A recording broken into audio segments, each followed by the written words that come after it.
Je me suis réveillée en sursaut, le cœur battant la chamade, un bruit étrange résonnant dans la pénombre de ma chambre.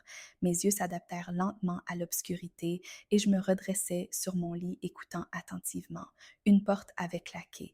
Mon mari, Paul, était toujours à mes côtés, profondément endormi, son souffle régulier et apaisant m'invitant à me rassurer. Pourtant, quelque chose dans l'air me mit mal à l'aise. Je me levai doucement, n'osant pas faire de bruit, et me dirigeai vers la porte. Je l'ouvris lentement, le couloir était plongé dans le silence. En me faufilant à l'extérieur de ma chambre, je vis une ombre se mouvoir dans le salon. Mon cœur s'accéléra. Qui pouvait bien être là à cette heure tardive? J'avançai prudemment, chaque pas pesant sur le carrelage froid. C'est alors que je le vis. Julien, mon neveu, se tenait là, dans le salon, une lueur d'excitation dans les yeux. Il avait à peine frappé à la porte de notre maison avant d'entrer. Julien, que fais-tu ici? Demandai-je, la voix tremblante d'inquiétude. Oh, je suis désolée, Marie, je n'ai pas voulu te réveiller, je voulais juste prendre un verre d'eau, répondit-elle avec un sourire désarmant. Je me sentais déstabilisée. Était-ce vraiment un simple verre d'eau ou y avait-il quelque chose de plus derrière son geste? Je retournai dans la chambre, l'esprit en ébullition. Je me glissai sous les draps, espérant retrouver le sommeil, mais les pensées s'entremêlaient dans ma tête. Tout va bien, murmura Paul, s'éveillant à mon tourment. Oui, juste Julien qui est levé. Je ne sais pas, ça me rend un peu nerveuse, avouai-je en me blottissant contre lui. C'est normal, il est jeune, il a besoin de sortir un peu. Ne te fais pas de soucis, Marie, il est ici pour passer un bon moment avec nous. Enchio, and the Akins. Je savais qu'il avait raison, mais quelque chose dans le comportement de Julien m'inquiétait. Ce n'était pas seulement l'heure tardive, c'était cette manière qu'il avait de me regarder, comme s'il voyait au-delà de ma peau, comme s'il connaissait des choses que je ne savais pas. Le lendemain matin, la lumière du jour filtra à travers les rideaux, mais je ne me sentais pas plus reposée. J'étais en train de préparer le petit déjeuner lorsque Julien entra dans la cuisine, un sourire éclatant sur le visage. Bonjour Marie, comment ça va ce matin? Demanda-t-il, s'asseyant à la table. Bonjour Julien, ça va? Juste un petit café pour bien commencer la journée. Tu veux des crêpes? Avec plaisir, s'exclama-t-il, et je ne pouvais m'empêcher de remarquer l'enthousiasme qu'il affichait. Je lui servais son assiette, mais je ne pouvais pas ignorer ce sentiment croissant d'inquiétude. Après le petit déjeuner, Paul et moi avons discuté de nos projets pour la journée. Mon mari avait prévu de sortir faire quelques courses et Julien avait exprimé son envie de m'accompagner. Ça te dérange si je viens avec toi, Marie? Demanda-t-il d'une voix douce. Non, bien sûr, ça pourrait être amusant, répondis-je, bien que je ressentisse un malaise grandissant. Nous quittâmes la maison ensemble, marchant côte à côte dans les rues de Lyon. L'air était frais et le soleil brillait, mais je ne pouvais pas échapper à cette sensation de tension. Pendant que nous flânions dans le marché, Julien ne cessait de me poser des questions sur ma vie, mes choix, mes rêves. Cela aurait dû sembler innocent, mais il y avait une intensité dans son regard qui me déstabilisait. Tu sais, Marie, tu es vraiment une femme fascinante. J'admire la façon dont tu gères tout, dit-il en me regardant droit dans les yeux. Je détournai le regard, gênée. Merci, Julien, mais je suis juste une femme ordinaire. Il s'approcha un peu plus et je pouvais sentir la chaleur de son corps. Non, je ne pense pas que tu sois ordinaire. Tu as une aura particulière. Je me sentais piégée dans un jeu dont je ne connaissais pas les règles. Julien, je suis ta tante. Je veux que tu te souviennes de ça. Il recula légèrement, mais un sourire énigmatique se dessina sur ses lèvres.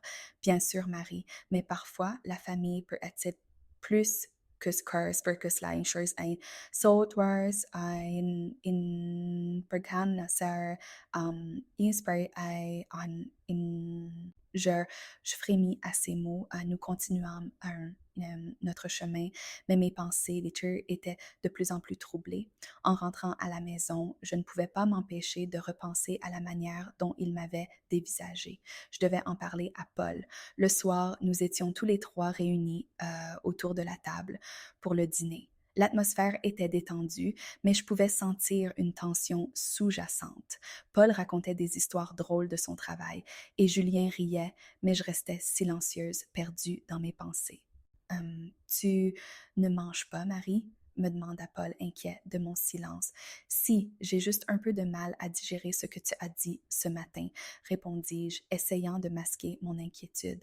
Quoi? S'étonna Julien, son regard perçant, se dirigeant vers moi. Juste des choses de la vie, rien de grave, répondis-je en évitant son regard. Je sentais son attention peser sur moi et je savais que j'étais sur le point de franchir une ligne que je ne voulais pas franchir. Les yeux de Julien brillaient d'un éclat mystérieux, tandis qu'une vague d'angoisse m'envahissait. Je devais trouver un moyen de mettre les choses claires au car avant que la situation ne s'aggrave. Mais comment aborder un sujet si délicat avec Paul sans alarmer Julien? La soirée se poursuivit, mais je ne pouvais pas ignorer l'inquiétude qui me rongeait. Je devais être vigilante. La présence de Julien dans notre maison, qui avait commencé comme une visite innocente, prenait des tournures que je n'aurais jamais imaginées. Je me suis levée ce matin-là avec une étrange sensation au creux de l'estomac. Le soleil perçait à travers les rideaux de ma cuisine, mais la lumière ne parvenait pas à dissiper l'angoisse qui m'étreignait. Je me suis dirigée vers la porte d'entrée, encore dans un flou de sommeil, quand j'ai remarqué un petit morceau de papier glissé sous la porte. Mon cœur a raté un battement. Je me suis accroupie pour le ramasser, mes mains tremblantes trahissant déjà mon inquiétude. Qu'est-ce que c'est, murmurai-je à moi-même en dépliant le papier. Et so, les mots inscrits à la hâte semblaient danser devant mes yeux. Restez vigilante, Marie. Julien a des intentions cachées. Mon cœur s'est mis à battre la chamade. Qui avait pu écrire cela? Pourquoi maintenant? Mes pensées tourbillonnaient, mais une seule question persista. Que savait-on de lui?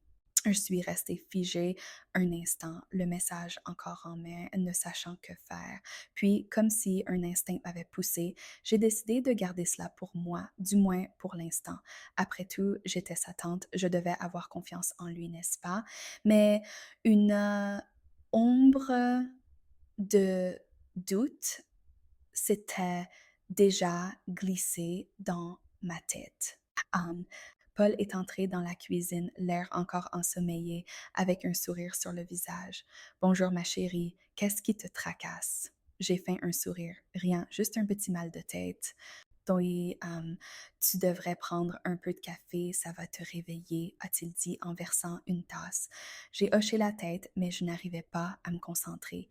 Mes pensées étaient accaparées par l'idée que Julien flânait dans notre maison, qu'il avait son propre agenda, quelque chose que je ne pouvais pas voir. Julien a des projets pour la journée, ai-je demandé, essayant de détourner la conversation. Je ne sais pas, il a mentionné quelque chose à propos d'aller se promener. Pourquoi? Tu veux qu'il reste ici? Paul a pris une gorgée de son café, l'air distrait. Non, non, ce n'est pas ça. Je me demande juste s'il a besoin de compagnie, ai-je répondu, la voix hésitante. À ce moment-là, Julien est entré dans la cuisine, un grand sourire sur le visage. Bonjour tout le monde, qu'est-ce qu'on mange?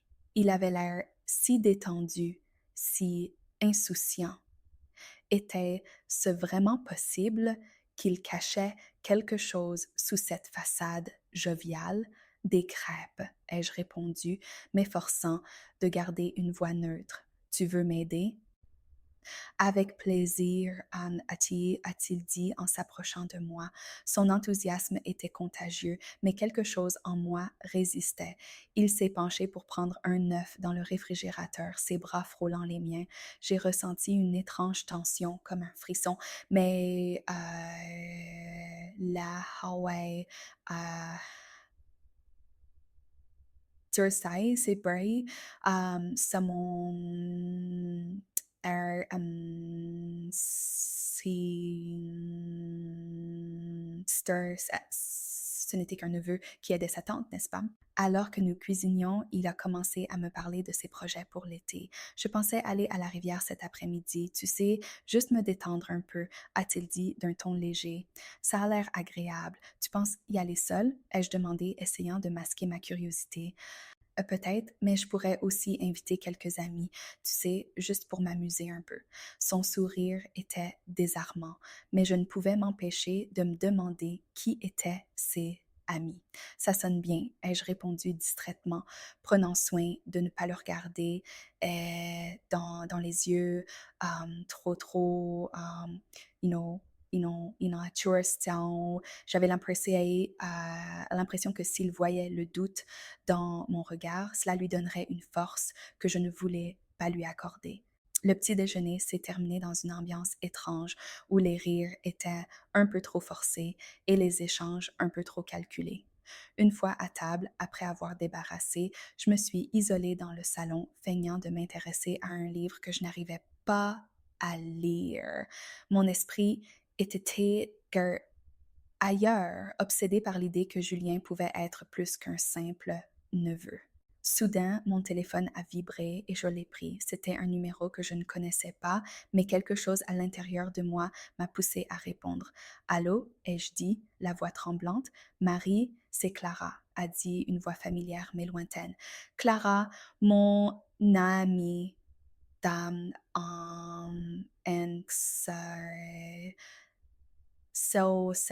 qui her and her avec qui j'avais partagé tant de secrets. Clara, que se passe-t-il? Écoute, je sais que c'est soudain, mais j'ai entendu des choses. Sur Julien, a-t-elle dit, la voix basse, comme si elle craignait d'être entendue. Mon cœur s'est emballé. Quoi? Qu'est-ce que tu sais? Je ne peux pas en parler quand même au téléphone. Tu dois te méfier de lui. Il n'est pas ce qu'il semble, Marie. Fais attention. A-t-elle poursuivi, son ton sérieux me faisant frissonner. Quoi? Mais j'étais perdue, mais la ligne avait déjà été coupée. Je me suis retrouvée seule dans le silence de ma maison, mon esprit en proie au tumulte. Qu'est-ce qui se passait réellement avec Julien? Pourquoi Clara me mettait-elle en garde? Je me suis levée, le cœur lourd, et j'ai décidé de sortir dans le jardin pour prendre l'air. La chaleur du soleil était apaisante, mais mon esprit était trop embrumé pour que je puisse en profiter. Je me suis assise sur une chaise longue, les pensées tourbillonnant autour de moi. Je devais comprendre ce qui se passait, mais comment? À ce moment-là, Julien est sorti, une bouteille d'eau à la main. Tu as l'air préoccupé, tout va bien? M'a-t-il demandé, son regard perçant cherchant à capter le mien. Oui, juste un peu fatigué, ai-je menti. Il a souri, un sourire qui semblait trop parfait. Tu sais, si tu veux jour tu veux t'emmener à la rivière, ça te fera du bien, de prendre l'air. J'ai hésité, mais une partie de moi était intriguée. Peut-être que cela me permettrait de le connaître un peu mieux, d'observer ses réactions de plus près. D'accord, pourquoi pas, ai-je finalement répondu, tentant de masquer mon appréhension. Alors que nous marchions ensemble vers la rivière, je ne pouvais m'empêcher de me demander ce qui se tramait dans son esprit. Ses intentions étaient-elles vraiment innocentes ou cachait-elle quelque chose de bien plus sombre, quelque chose que je n'étais pas prête à affronter? Um, la tension entre nous était palpable et chaque regard échangé semblait chargé d'un sens caché, prêt à être découvert. Je me tenais dans le salon, le cœur battant la chamade, le regard fixé sur Julien qui se tenait là, insouciant, comme s'il n'avait rien fait de mal. Il avait ce sourire charmeur, celui qui pouvait facilement séduire n'importe qui, mais en ce moment, je n'étais pas dupe. Je savais qu'il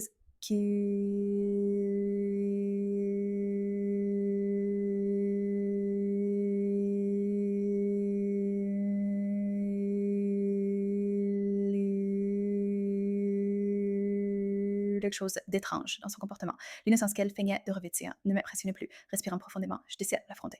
Julien, peux-tu m'expliquer pourquoi tu m'as regardé de cette façon hier soir? Demandai-je, ma voix trahissant une légère nervosité. Il se tourna vers moi, l'air faussement surpris. Quelle façon, Marie? Je ne faisais que te regarder comme je le ferais avec n'importe qui. Tu es ma tante. Après tout, je plissai les yeux, frustrée par sa réponse évasive. Ce n'est pas juste un regard amical, et tu le sais bien, je ne suis pas dupe. Il s'approcha de moi, son sourire ne quittant pas son visage. Oh, allez, tu sais bien que je t'admire, c'est normal pour un jeune. D'esprit.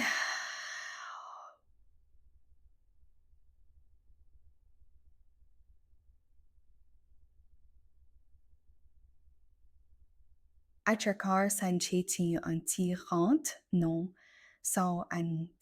Je me sentais mal à l'aise, le rouge me montant aux joues. Ce n'est pas normal, Julien, je suis mariée et tu devrais respecter cela. Respecter, répéta-t-il en levant un sourcil.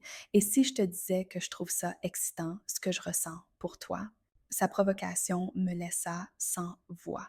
Je savais que je devais mettre un terme à cette conversation. Julien, tu es ici pour passer l'été et je te demande de rester respectueux. Il se mit à rire, un rire qui résonnait dans la pièce comme une mélodie troublante.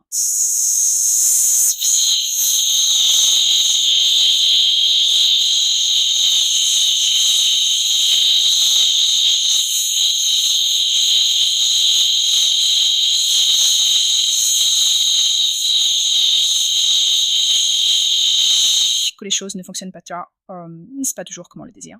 À ce moment-là, je me suis assise, je me sentais piégée. L'interaction avec Julien me laissait un goût amer et je me demandais si Paul se rendait compte de la tension qui s'était installée entre nous. Mais il n'était pas là pour le moment, il était parti à une réunion et je me retrouvais seule avec Julien, avec ce sentiment d'angoisse qui me rongeait.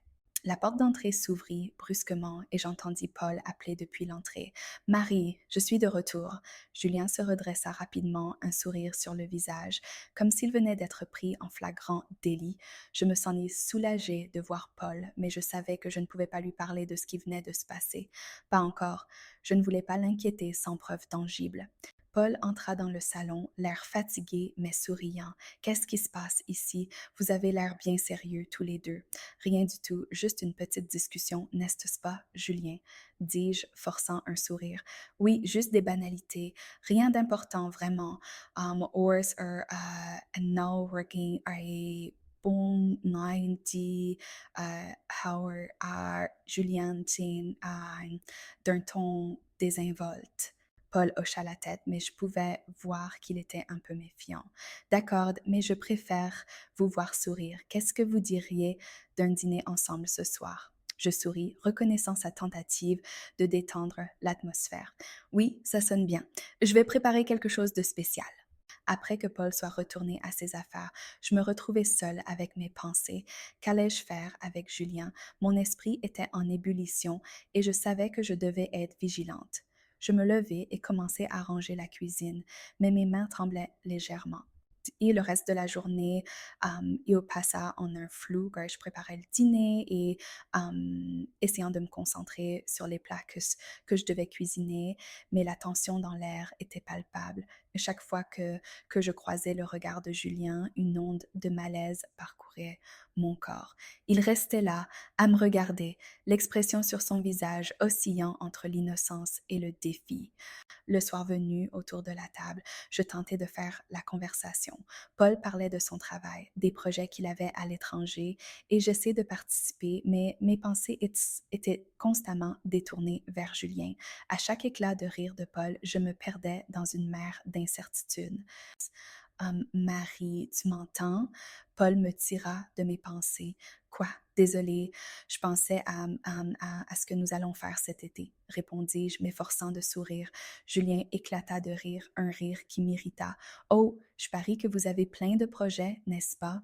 Oui, bien sûr, répondit Paul un peu perplexe, mais je pensais que nous devrions d'abord nous concentrer sur le présent.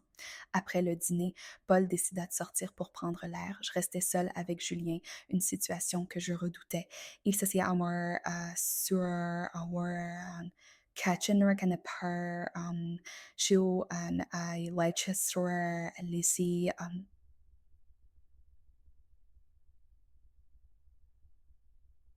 rive sur moi et je sentais son regard peser sur moi comme une couverture lourde. Tu sais, Marie, commença-t-il, je me sens tellement seule ici. Depuis la mort de mon père, tout a changé. Je n'étais pas préparée à cette confession. Pour un instant, je vis un jeune homme vulnérable, mais je ne pouvais pas oublier ce qui s'était passé plus tôt. Je suis désolée pour ta perte, Julien, mais je ne peux pas être là pour toi de cette manière. Il se rapprocha légèrement, son regard intense. Pourquoi pas? Je ne suis pas un enfant, je suis un homme et je sais ce que je veux.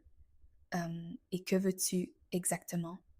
Non, demandai-je, ma voix s'élevant légèrement.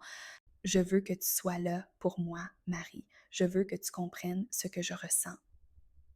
Sa proximité me mettait de plus en plus mal à l'aise. Je savais que je devais poser des limites, mais chaque mot qu'il prononçait me faisait douter.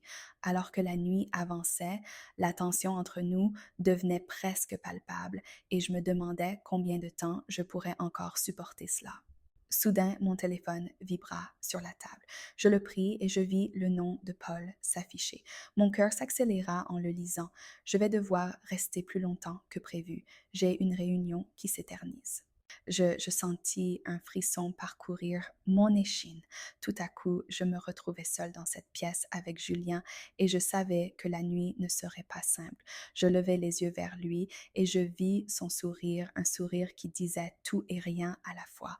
Je me sentais piégée, coincée entre l'amour que je portais à mon mari et la menace insidieuse que représentait mon neveu. La nuit était loin d'être terminée et je me demandais comment j'allais en sortir. Je suis assise dans le salon, le cœur lourd de doute et d'inquiétude. La lumière du soir filtre à travers les rideaux, projetant des ombres dans la pièce. Je regarde Julien assis sur le canapé, son regard perdu dans le vide. Il semble si vulnérable, si différent du jeune homme troublant que je connaissais. Mes pensées s'embrouillent alors que je me rappelle la conversation que Jai eut avec Élise plus tôt dans la journée. Marie, tu dois parler à Paul, m'avait-elle dit, mais son regard sérieux. Il a le droit de savoir ce qui se passe. Ne garde pas ça pour toi. Je me souviens de la façon dont elle a pris ma main comme pour me donner du courage. Mais maintenant, alors que je fais face à Julien, je ne sais pas par où commencer. Il tourne la tête vers moi, un sourire timide sur les lèvres.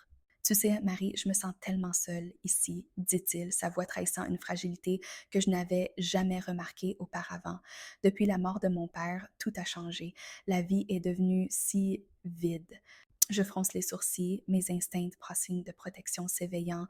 Julien, je comprends que ce soit difficile pour toi, mais je m'arrête, cherchant mes mots. Tu as ta mère et des amis? Non, il secoue la tête, un éclat de tristesse dans ses yeux. Ma mère est tellement préoccupée par, par son par chagrin.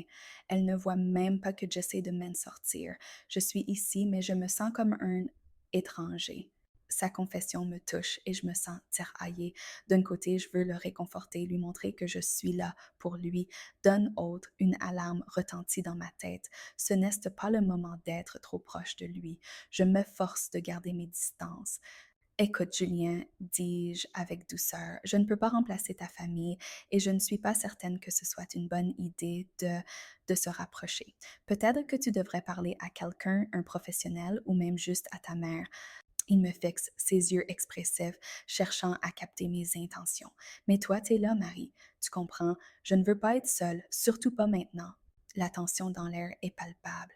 Mon cœur s'emballe alors que je réalise à quel point cette situation est délicate. Je ne peux pas ignorer son appel à l'aide, mais cela ne signifie pas que je dois me laisser entraîner dans un piège émotionnel. La nuit tombe lentement et une tempête commence à se profiler à l'horizon. Le vent se lève et des éclairs illuminent le ciel sombre. Je me lève pour fermer les fenêtres, mais quand je reviens, je découvre que Julien est maintenant debout, son visage marqué par une lutte intérieure. Marie, je ne sais pas quoi faire, dit-il, sa voix à peine audible au-dessus du grondement du tonnerre. Je suis perdue. Je m'approche de lui, mon instinct maternel me poussant à le réconforter. Tu n'es pas seul, Julien. Je suis là, je veux t'aider, mais nous devons être prudents. À ce moment-là, un éclair frappe, illuminant la pièce d'une lumière vive. Julien sursaute et je vois la peur dans ses yeux. Sans réfléchir, je m'approche et pose ma main sur son épaule. Ça va aller, lui dis-je, essayant de lui donner du réconfort. Il se tourne vers moi et nos regards se croisent. Il y a quelque chose de différent dans son regard, une intensité que je n'avais jamais remarquée auparavant. Marie, je sais que ça doit te sembler étrange, mais je ne peux pas m'empêcher de penser à toi. Tu es la seule personne qui semble vraiment se soucier de moi. Une vague de chaleur m'envahit, mais je me ressaisis rapidement. Julien, je ne suis pas sûre que ce soit une bonne idée de penser cela. Je suis ta tante. Ce n'est pas juste une question de lien de famille, insiste-t-il, sa voix tremblante. C'est plus que ça. Je me sens tellement attirée par toi. Je fais un pas en arrière, mon cœur battant la chamade. Tu ne peux pas dire ça, Julien. Ce n'est pas approprié. Nous devons garder nos distances. Mais alors qu'il s'approche de moi, je sens une lutte interne grandir en moi. Je sais que je dois le repousser, mais il y a quelque chose dans son regard qui me trouble. La tempête à l'extérieur s'intensifie et je me demande si mes propres sentiments ne sont pas en train de devenir aussi tumultueux que le temps. Je suis désolée, Marie, murmure-t-il, son visage se fermant en une expression de regret. Je ne voulais pas te mettre mal à l'aise. C'est juste que je me sens si seule. Je comprends, dis-je, ma voix se brisant légèrement, mais ce n'est pas une excuse pour franchir certaines limites. Il hoche la tête, semblant réaliser la gravité de la situation. Je sais que j'ai mal agi. Je n'aurais jamais dû te mettre dans une position aussi délicate. La tempête fait rage dehors et je décide que je ne peux pas rester là à attendre que les choses s'aggravent. Je vais aller dans ma chambre, dis-je, me levant. Je pense que nous avons besoin d'un peu d'espace. Bien sûr, répond-il, sa voix presque un murmure. Je suis désolée, Marie. Je quitte la pièce, le cœur lourd. Alors que je me dirige vers ma chambre, je ne peux m'empêcher de ressentir un mélange de culpabilité et de confusion. J'essaie de me convaincre que Jai fait ce qu'il fallait, mais une partie de moi se sent coupable d'avoir été trop dure avec lui. La nuit avance et le fracas de la tempête résonne à l'extérieur. Allongée dans mon lit, je repense à notre conversation. Pourquoi me suis-je sentie si touchée par ces mots? Pourquoi cette connexion, si brève et troublante, m'a-t-elle affectée autant? Soudain, un coup à ma porte me fait sursauter. Marie appelle Julien, sa voix tremblant. Je je ne peux pas dormir. Peut-on parler un moment? Je me bloque, c'est tentant, mais je sais que cela pourrait être dangereux. Julien, je pense qu'il vaut mieux que tu restes dans le salon, dis-je, finalement, essayant de garder ma voix ferme. Il y a en Hanem un long silence avant qu'il ne réponde. Je comprends, mais je ne veux pas être seule, surtout pas avec cette tempête. Je sens mon cœur se fissurer à nouveau. D'accord, mais juste un moment, je ne veux pas que cela devienne trop compliqué. Je l'entends entrer et s'asseoir sur le bord de mon lit. Il semble si jeune, si perdu. Merci, Marie, dit-il, sa voix presque un murmure. Je n'arrive pas à croire que Jay mit ce poids sur toi. Ce n'est pas un poids, dis-je, même si je me sens accablée. Mais nous devons être prudents. C'est toujours ta tante. Il hoche la tête et pour un instant, je vois une lueur d'espoir dans ses yeux. Je sais, mais parfois, je me demande si les liens familiaux doivent nous empêcher d'être proches. Je ferme les yeux, réalisant à quel point cette situation est délicate. Julien, je veux que tu trouves du soutien ailleurs. Je ne peux pas être celle qui te sauve. Il acquiesce lentement, mais je vois une lueur de défi dans son regard. Je comprends, mais je suis ici, Marie, et j'ai besoin de toi. La tempête gronde à l'extérieur et je sens que peu à peu, notre situation devient aussi troublante que le temps qui nous entoure. Je me tenais dans la cuisine, les mains tremblantes en regardant par la fenêtre. Le ciel était d'un gris lourd et la tempête qui grondait au loin semblait résonner avec le tumulte qui s'était installé dans ma vie. Julien, mon neveu, était là et chaque jour qui passait, je sentais que les limites de notre relation devenaient de plus en plus floues. Je ne savais pas comment j'avais pu en arriver là, mais je savais que je devais rester vigilante. Marie, la voix de Julien me tira de mes pensées. Je me retournai lentement. Il se tenait dans l'embrasure de la porte, un sourire charmeur sur le visage. Est-ce que je peux te parler? Je déglutis. Bien sûr, Julien. Qu'est-ce qui se passe? Il s'avança, s'appuyant contre le plan de travail, ses yeux brillants d'une lueur que je ne pouvais pas identifier. J'ai l'impression que tu es un peu distante ces derniers temps. Est-ce que j'ai fait quelque chose de mal?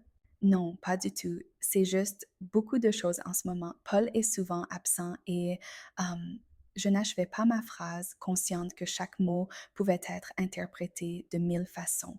Une partie de moi voulait me défendre, mais une autre partie, plus sombre, semblait intriguée par l'attention qu'il me portait. Je comprends ça.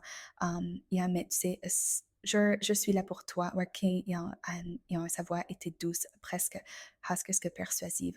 Je ne veux pas que tu te sentes seule. Je me sentis piégée dans ce moment. La tension dans l'air était palpable, comme si chaque mot prononcé avait le pouvoir de changer la dynamique entre nous. Je, je suis fatiguée, Julien. Peut-être devrions-nous en parler plus tard. Pourquoi pas maintenant? S'approcha un peu plus, ses yeux ne me lâchant pas. Tu sais, je me sens si perdue sans mon père. C'est comme si tout ce que je connaissais s'effondrait. Je pouvais voir la douleur dans son regard et cela me touchait. Je voulais le réconforter, mais en même temps, une alarme retentissait dans ma tête. Je comprends vraiment, mais quoi? Il interrompit, frustré. Tu as le droit de me parler, Marie. Je ne suis pas un enfant. Je m'installais sur une chaise, essayant de rassembler mes pensées. Écoute, Julien, je suis ta tante et je veux juste m'assurer que tu es bien. Mais il y a des choses à dining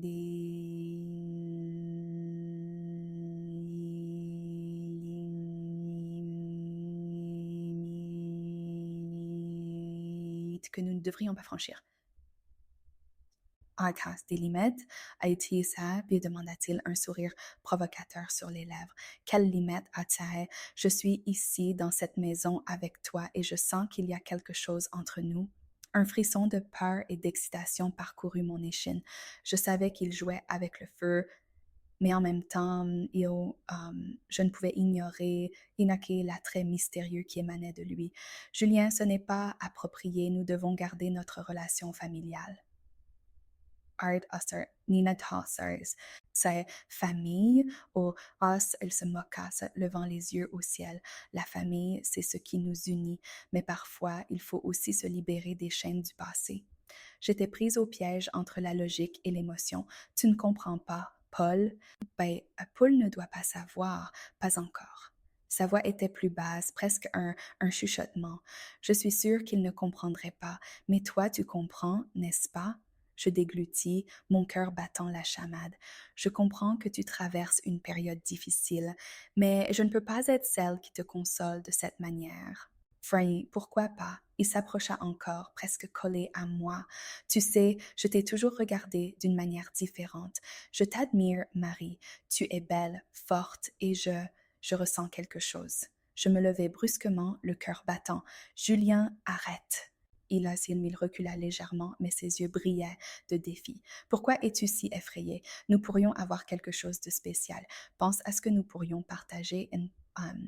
Je savais que je ne devrais pas céder, mais quelque chose en moi, une voix intérieure, me disait de pouvoir d'explorer cette connexion et qui c'était c'était la première fois depuis des années que je ressentais une telle intensité. Pourtant, ma conscience me criait de me ressaisir. Ce n'est pas juste, soufflai-je, me sentant perdue. Je ne peux pas faire ça à Paul. Et si Paul ne revenait jamais, que ferais-tu alors?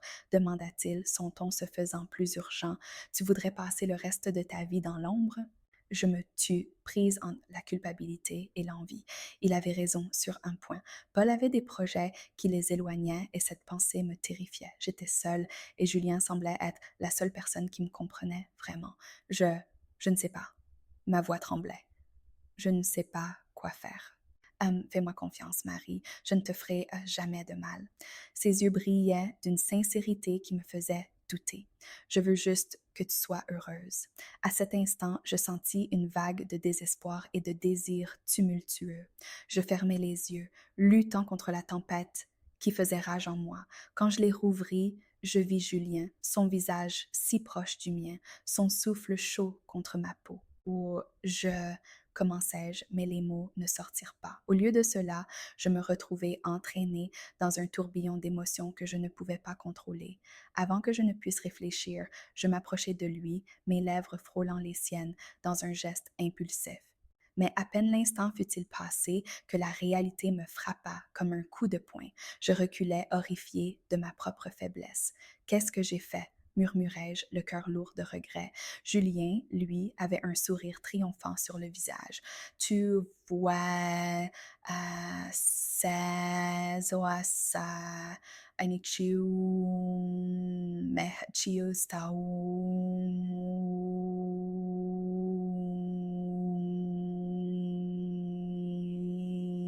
cheer, ici, il y a quelque chose entre nous.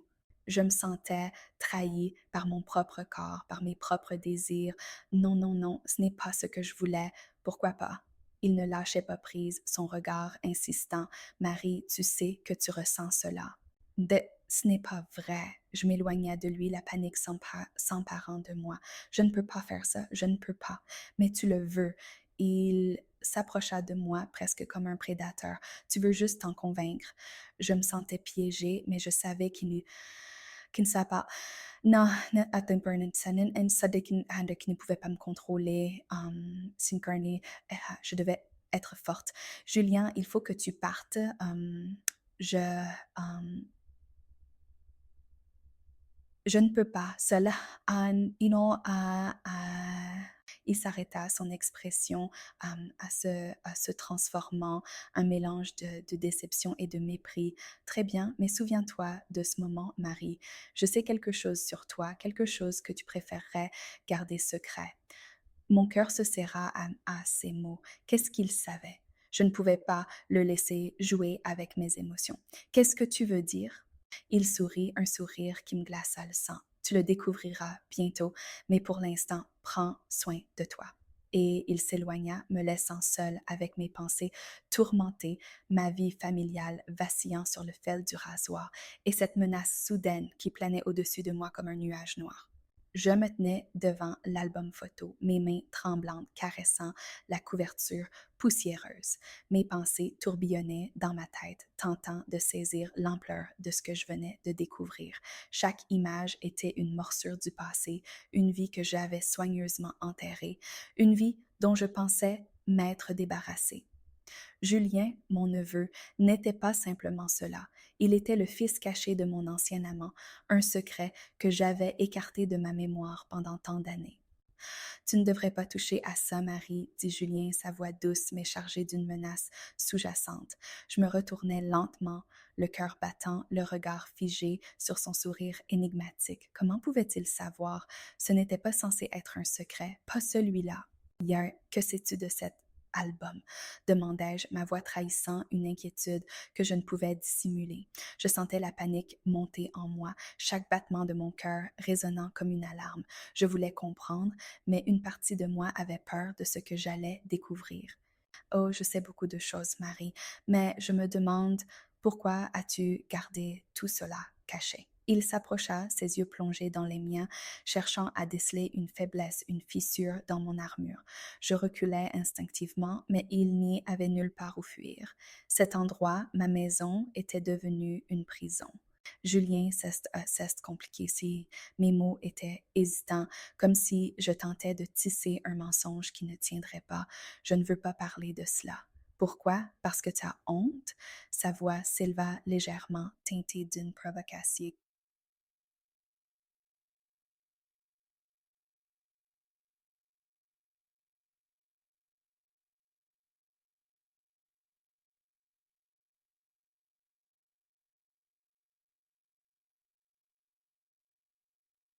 Var bästa på nästan ska man inte veta ska jag säga. Je serrai les dents, incertaine de ce qu'il voulait vraiment. Était-il en train de me manipuler ou était-ce simplement un jeune homme désespéré cherchant à se rapprocher de sa tante? Je me sentais prise au piège, oscillant entre la colère et la compassion. Julien, écoute-moi, dis-je, essayant de garder mon calme. Je suis ta tante. Je t'ai élevé comme un fils après la mort de ta mère. Ce passé, je l'ai laissé derrière moi pour une raison. Je ne veux pas que cela nous détruise. Il éclata de rire, un son qui résonna dans la pièce comme un coup de tonnerre. Mais tu ne comprends pas, n'est-ce pas? Ce secret, il nous lie plus que tu ne le penses. Je ne suis pas juste ton neveu, je suis aussi le fils de l'homme que tu as aimé, Mani Hana. Donc, je fermais les yeux un instant et essayant d'ignorer le flot d'émotions qui me submergeaient, la douleur, la trahison, la culpabilité, tout cela s'entremêlait dans un maelstrom tumultueux. Qu'est-ce que tu veux, Julien? Demandai-je finalement, ma voix presque un murmure. Je savais que je devais garder le contrôle, mais la peur s'insinuait en moi. Il s'approcha encore, sa présence devenant oppressant. Je veux juste que tu reconnaisses qui je suis vraiment et peut-être qu'ensemble, nous pourrions explorer cette connexion. Je déglutis, horrifiée par ce que je venais d'entendre. Explorer? Qu'est-ce que tu veux dire par là? Tu sais exactement ce que je veux dire, Marie. Son sourire s'élargit et je pouvais voir la détermination dans son regard. Je ne suis pas comme les autres jeunes hommes. Je ne cherche pas juste à passer l'été ici. Je veux quelque chose de plus. Je me sentais piégée dans un labyrinthe de désespoir. Comment avais-je pu laisser les choses aller si loin? Comment avais-je pu laisser cet été devenir un cauchemar? Julien, c'est inacceptable. Tu es comme un fils pour moi. Il s'arrêta, son expression en changeant, comme s'il pesait mes mots. Et si je te disais que je ne veux plus être traitée comme un fils, que je veux que tu me vois différemment, je serrais les poings, ma colère se mêlant à la confusion. Je n'avais jamais eu l'intention de le blesser, mais il semblait déterminé à me forcer à affronter des vérités que je n'étais pas prête à accepter. Tu ne peux pas me demander ça. Ceste contre nature. Sir, ouais, contre nature, il ricana et j'entendis un éclat de folie dans sa voix. Tu as aimé mon père, n'est-ce pas? Tu as connu la passion. Tu sais ce que cela signifie d'avoir des désirs inassouvis. Je reculais encore, mais mon esprit s'embrouillant. Les souvenirs de mon ancien amant, de notre passion brûlante, affluaient à la surface. Je ne pouvais pas croire que Julien utilisait cela contre moi. Tu es mon neveu, Julien. Rien de ce que tu dis ne peut changer cela. Et si je te disais que ton passé est aussi le mien, que nous partageons quelque chose de beaucoup plus profond que tu ne l'imagines, je ne savais pas quoi répondre. La peur et la colère se mêlaient à une étrange curiosité. Qu'est-ce que tu veux vraiment, Julien? Il s'approcha encore, son visage si près du mien que je pouvais sentir son souffle chaud. Je veux que tu me vois comme un homme. Je veux que tu reconnaisses notre lien et je veux que tu réalises que je peux t'apporter quelque chose que Paul ne peut pas. Je fermai les yeux, m'efforçant de chasser ces mots de mon esprit. Non, Julien, ce n'est pas juste. Je ne peux pas, je ne veux pas. Pourquoi pas? Demanda-t-il, sa voix devenant douce, presque séductrice. Tu as toujours voulu être libre, n'est-ce pas? Alors pourquoi ne pas embrasser ce qui est évident? Je me redressai, m'efforçant de garder une certaine dignité, parce que ce n'est pas ce que je veux. Ce n'est pas ce que nous devrions faire. Il soupira, l'air déçu, mais je pouvais voir une lueur de défi dans ses yeux. Très bien, Marie, mais souviens-toi, je suis ici pour rester et je n'oublierai jamais ce que nous avons partagé.